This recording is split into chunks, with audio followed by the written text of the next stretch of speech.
नमस्कार. जय विशेषमध्ये मी तेजल नागरे तुम्हा सर्वांचं स्वागत करते. राज्यसभेची निवडणूक नुकतीच पार पडली. या निवडणुकीला बिनविरोध करण्यासाठी सगळेच पक्ष एकत्र आले. त्यामुळे भाजपचे 3 आणि शिवसेना, राष्ट्रवादी आणि काँग्रेसचा प्रत्येकी एक उमेदवार विजयी झाला. वरकरणी निवडणूक साधी सरळसोट वाटत असली तरीही त्याचे मोठे परिणाम लोकसभा निवडणुकीवर झालेत. किंबहुना तसे परिणाम व्हावेत म्हणूनच राज्यसभेची निवडणूक बिनविरोध करण्याची व्यूहरचना करण्यात आल्याचं बोललं जातंय. राज्यात 2 लोकसभा मतदारसंघांवर राज्यसभा निवडणुकीच्या निकालाचा परिणाम कसा झाला याचीच चर्चा आजच्या जेएम विशेषमध्ये. सर्वात पहिला मतदारसंघ आहे दक्षिण मुंबई मतदारसंघ. दक्षिण मुंबई मतदारसंघात देवरा राज्यसभेत गेल्यामुळे आता मराठी विरुद्ध मारवाडी असा संघर्ष न होता मराठी विरुद्ध मराठी असा संघर्ष होणार आहे. अरविंद सावंत विरुद्ध राहुल नार्वेकर अशी ही लढत होणार असल्याची चर्चा सुरू झाली आहे.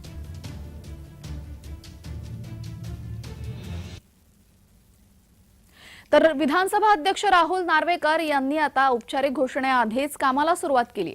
बाईकवर प्रवास करत त्यांनी शिवडी वरळी इथल्या चिंचोळ्या गल्लीतून प्रवास केलेला आहे. लोकसभा निवडणुकीची नार्वेकरांकडून तयारी सुरू झाली असून दक्षिण मुंबईतून राहुल नार्वेकर लोकसभा लढण्याची दाट शक्यता वर्तवण्यात येते.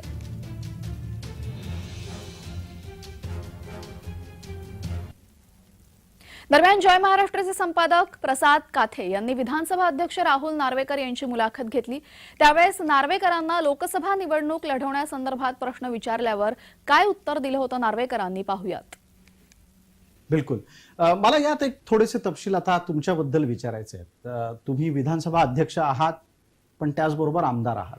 माझा असा तपशील सांगतो की राहुल नार्वेकरांना लोकसभा लढायची फार इच्छा आहे.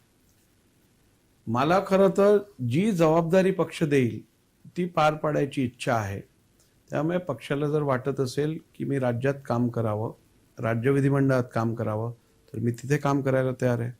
पक्षाला जर वाटत असेल की मी केंद्रात जाऊन संसदेत काम करावं, तर मी तिथेही काम करायला तयार आहे. आणि पक्षाला जर वाटत असेल की मी संघटनात्मक काम करावं, तर संघटनात्मक काम करण्याची पण माझी तयारी आहे. त्यामुळे मला वाटतं पक्षाने मला बरंच काही दिलं आहे. त्यामुळे मी पक्षाकडे अजून काय मागू इच्छित नाही. जो निर्णय पक्ष घेईल तो माझ्यासाठी अंतिम असेल. बिलकुल.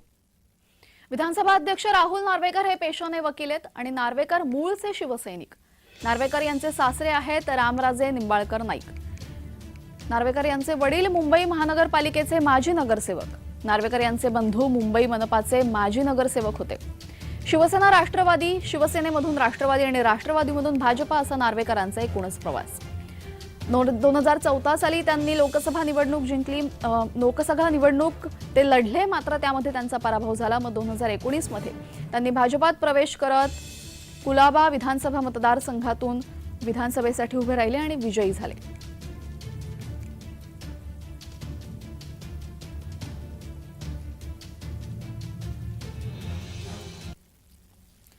तर राहुल नार्वेकर यांच्या समोर मोठं आव्हान असेल अरविंद सावंत यांचं. कारण की अरविंद सावंत यांनी 2014 साली मिलिंद देवरा यांचा मोठा पराभव केला होता. खरं तर मिलिंद देवरा आणि देवरा घराण्याचं दक्षिण मुंबईमध्ये मोठं प्रस्थ, मात्र मिलिंद देवरा यांचा पराभव अरविंद सावंतांनी केला. त्यामुळे राहुल नार्वेकरांसमोर सावंतांचं मोठं आव्हान आहे. अरविंद सावंत हे 2006 साली शिवसेनेचे प्रवक्ता म्हणून त्यांची बढती झाली. तर ते अगदी सुरुवातीच्या काळापासूनच शिवसेनेत आहेत. कट्टर शिवसैनिक. गेल्या 55 वर्षांपासून ते शिवसेनेत असून पक्षाच्या पोलिंग बूथवर बसण्यापासून ते अनेक आंदोलनांमध्ये ते सक्रिय राहिले. 1995 पर्यंत एमटीएनएल विधान परिषदेत 1995 साली त्यांनी राजीनामा दिला आणि राज्यपाल नियुक्त आमदार म्हणून त्यांची वर्णी लागली.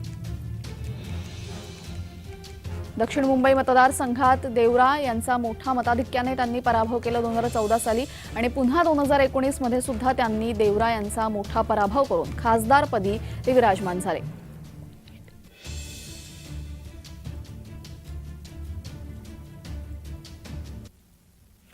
दरम्यान दक्षिण मुंबई मतदारसंघात लढत कशी असेल या संदर्भात नक्की काय घडू शकतं सांगतायत राजकीय विश्लेषक. पाहूयात.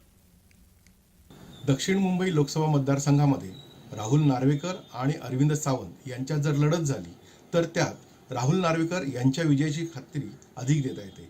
याचं कारण असं, गेल्या 2 टर्ममध्ये म्हणजेच मोदी लाटेनंतर अरविंद सावंत या लोकसभा मतदारसंघाचे खासदार जरी असले तरी हा लोकसभा मतदारसंघ यापूर्वी मिलिंद देवरा म्हणजेच काँग्रेस आणि जयंतीबेन म्हणजेच भाजप यांच्याकडे होता. आताची राजकीय समीकरणं पाहता या मतदारसंघातील जी काँग्रेसची ताकद होती म्हणजेच मुरली देवरांची ताकद होती ती मिलिंद देवरा यांच्या नात्याने भाजपबरोबर जुळलेली आहे.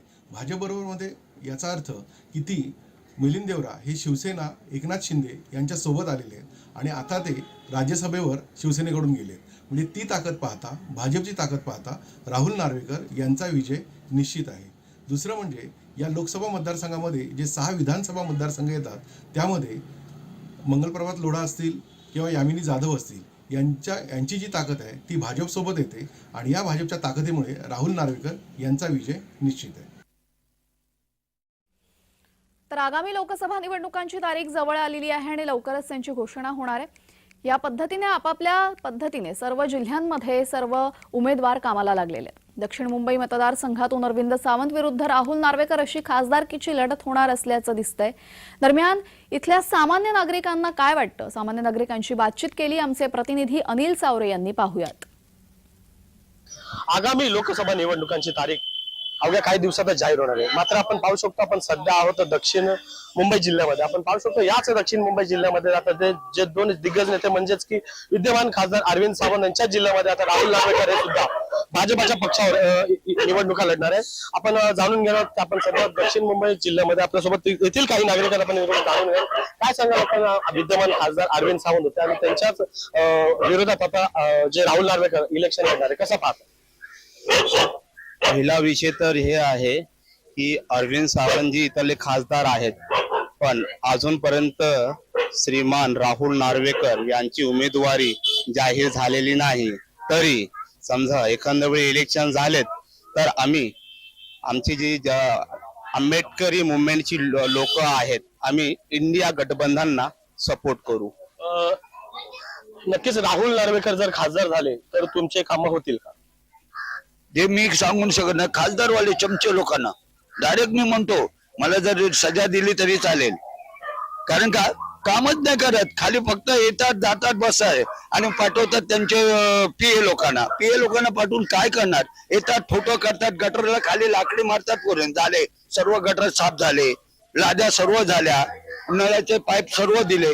आज मी 3 वर्ष सतत या पाण्याकरता नडतो, पण आज पाणी नाही आलं अजूनपर्यंत. व्हिडिओ जर्नलिस्ट मंद्र ज्वेल से अनिल सावरे, जय महाराष्ट्र न्यूज मुंबई.